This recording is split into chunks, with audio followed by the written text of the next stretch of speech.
যারা বৈষম্য বিরোধী আন্দোলনে যারা শহীদ হয়েছে তাদের স্মরণ সভা, ওনাদের টাইটেল ছিল স্মরণ সভা 14 তারিখে, এবং এটার ভিতরে কিছু আনুষঙ্গিক খরচ হচ্ছে, খরচ বেশি না, সেটা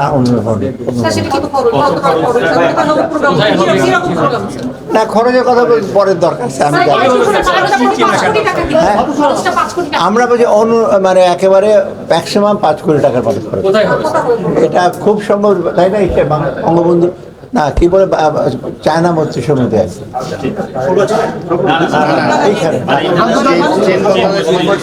এটা ছোট 5 কোটি টাকা, কারণে অনেক সব দেশ থেকে আসবে, ওদের কিছু দুপুরবেলা থাকবে, পানি এসে আছে কিছু, এটা একেবারে মিনিমাম আমরা দেখেছি যে ইচ্ছে কমে হবে।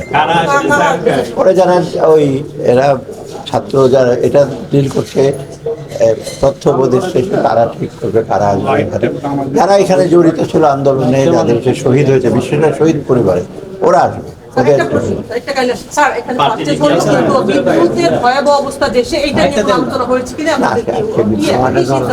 বিদ্যুৎ নিয়ে আলোচনা হয়নি,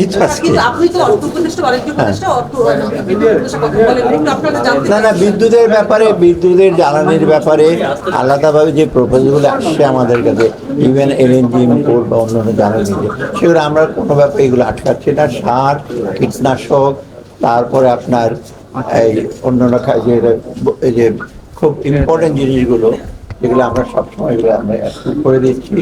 আমাদের যতই ইচ্ছা হোক কনস্ট্যান্ট থাকে, আমরা এগুলো দ্রুত যাতে করা হয়। না, ওটা কিছু বলবো না।